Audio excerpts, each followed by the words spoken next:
Second day. Still half asleep. The first thing I hear is God saying to me that this experience is usually reserved only for the dead, and for good reasons. But with me, it's going to be an exception. I wake up and still lying in my bed, I feel like I've processed a huge amount of information all at once, and I have a fever. I can't think straight. As soon as I try to grasp one thought, the next already appears, and I can't remember what I thought right before. I try to remember the past day, all the information I received, and I suddenly realized that a part of it was my life. My whole life was a preparation for this point, maybe a test, but also an education, a tutorial for this moment and the coming time. When trying to describe this feeling, it is like waking up from a dream in the morning. You slept, you dreamt something, and then you wake up, only to know that this is reality now, and the dream wasn't. You just know, with absolute certainty, which was the dream and which is reality. You are awake, and before that you are asleep dreaming. It is as clear as day to you, without having to think about it.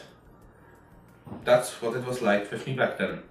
Only I woke up from a dream that was my whole life. And now I was awake for the first time ever. I woke up to a much more real reality. A very different kind of thinking and experiencing things. And it felt like being truly awake. I have a high fever and it feels like I'm burning. This is purgatory. The fire cleanses me. All my many flaws, all the wrong decisions in my life become clear to me. All my sins are shown to me and I regret. I regret every single misstep. And after a few hours, the whole thing is over. I can't really remember this, but my flatmates I lived together with told me afterwards they heard strange sounds out of my room, and jokingly said it sounded like a moaning baby elephant dying. It seems that I was moaning pretty loudly, going through with this all. It's an undescribable cathartic feeling I have. I felt relieved of everything, relieved of all my sins, all my wrongdoings. It's a wonderful, light feeling, not having a care in the world. I'm free. This is true freedom. God is showing up again. This feeling of divine presence may be best described as feeling of parental love and protection. He gives me the absolution.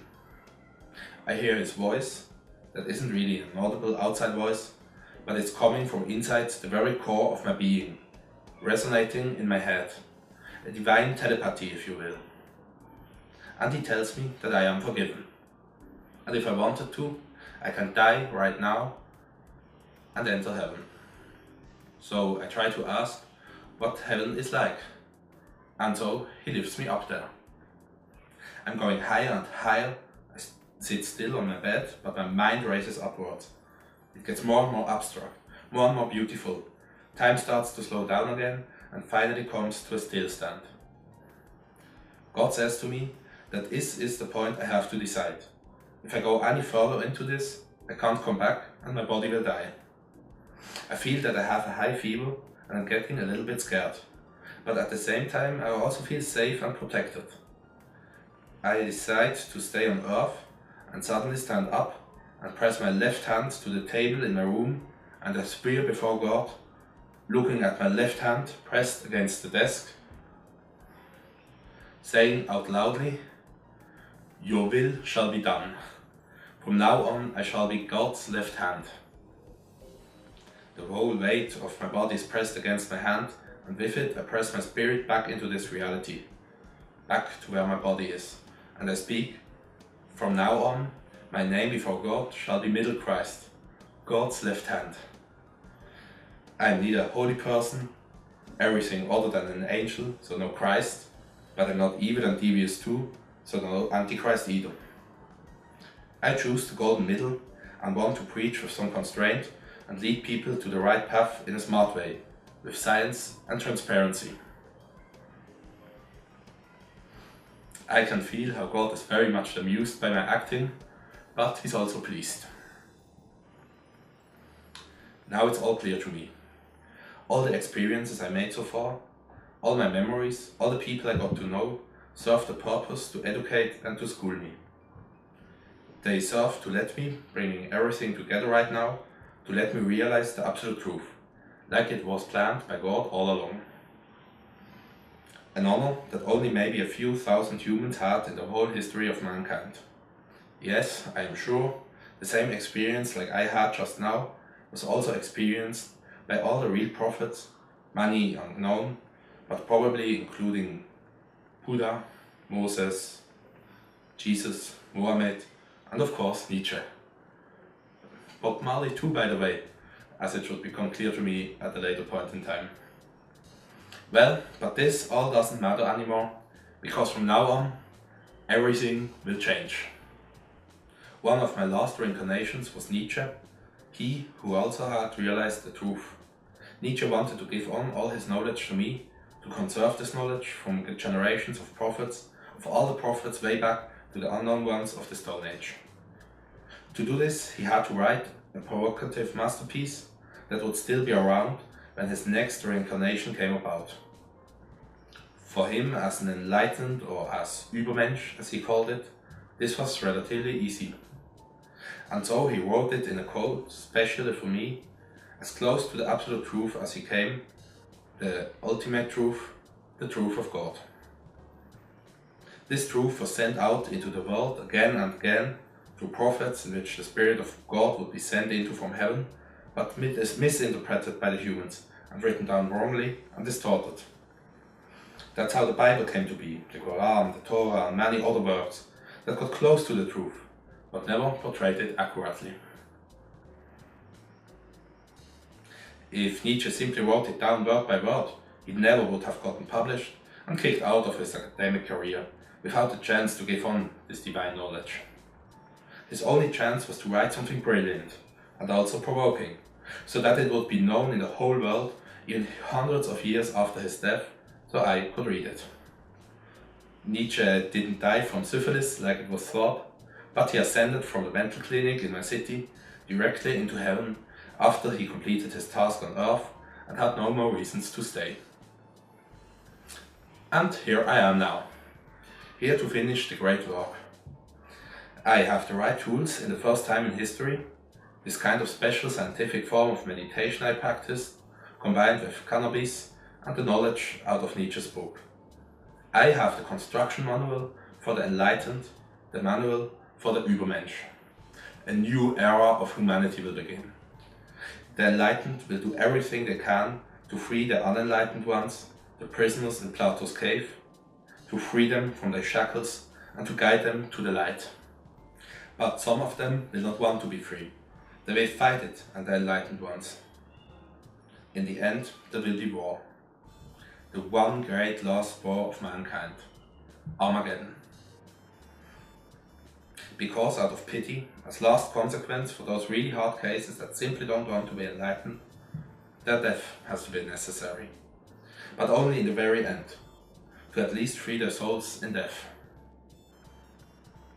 The Übermenschen, as soon as in a few decades from now, will be the only ones left, a new form of human, a new step in evolution, a new Homo sapiens, an Übermensch. The techniques I'd helped to develop will be then taught to every child, so everyone grows up with this kind of meditation technique and Nietzsche's knowledge that I decoded, and is enlightened and never has to go through hell. In German, and pretty much also in Swiss German, my mother's tongue, the word hell is very close to the word cave. Hells called Hölle and caves called Höhle.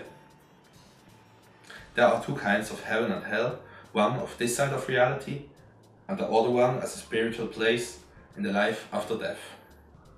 And the hell in this life was like heaven, a state of mind.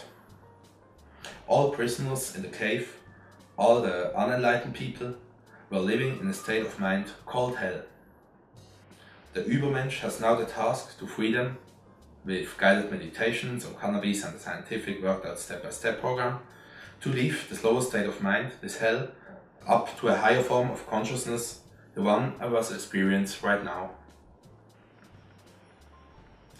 For those that are unfamiliar with this metaphorical picture, I try to shortly explain what the Plato's cave allegory states. It begins by describing a scenario in which that people take to be real would in fact be an illusion.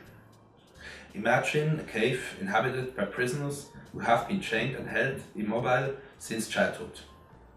Not only are their legs, but not their arms, held in place, but their necks are also fixed, so they are compelled to gaze at the wall in front of them. Behind the prisoners is an enormous fire, and between the fire and the prisoners is a raised walkway, along which people walk carrying things on their heads, including figures of men and animals made of wood, stone and other materials. The prisoners cannot see the raised walkway or the people walking, but they watch the shadows cast by the men, not knowing they are shadows. There are also echoes of the wall from the noise produced from the walkway. The prisoners would take these shadows to be real things and the echoes to be real sounds created by the shadows, not just reflections of reality, since they are all they had ever seen or heard. They would praise as clever whoever could best guess which shadow would come next, as someone who understood the nature of the world, and the whole of their society would depend on the shadows on the wall. One then supposes that a prisoner is freed and permitted to stand up. If someone were to show him the things that had cast the shadows, he would not recognize them for what they were and could not name them. He would believe the shadows on the walls to be more real than reality. Suppose further that the man was compelled to look at the fire, wouldn't he be struck blind and try to turn his gaze back towards the shadows, as towards what he can see clearly and hold to be real? What if someone forcibly dragged such a man upward, out of the cave? Wouldn't the man be angry at the one doing this to him? And if dragged all the way out into the sunlight, wouldn't he be distressed and unable to see even one of the things now said to be true, because he was blinded by the light? After some time on the surface, however, the freed prisoner would acclimate. He would see more and more things around him until he could look upon the sun. He would understand that the sun is the source of the seasons and the years, and is steward of all things in the visible place, and is in a certain way the cause of all those things he and his companions had been seeing. My mission is now to get all of them out of the cave. If necessary, by force, by smoking them out, so that everyone would be forced to get to the daylight and recognize the truth and beauty of the sun, which stands for God in this allegory. But to start, first things first, I have to free all my closest friends. Because if you aren't enlightened, you will get into purgatory after death, and this can be very torturous with all the sins you will have accumulated until then, and I want to spare them this kind of hell. Together with my enlightened friends, I will create a new world, a better world, full of Übermenschen. Enlightened people, heaven on earth. But before that, I have to tell my mother. So I visit her in the mental clinic and I tell her everything. She isn't surprised in the slightest. And to my words, "Mom, I am God," she tells me this little joke. It goes like this. A man goes to a reporter and says, "I am God," to which the reporter replies, "That's wonderful, just don't tell anyone."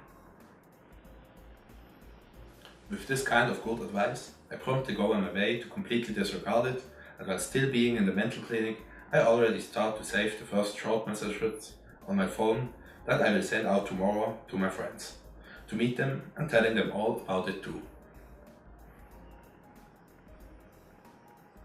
Next day, next video. Until then,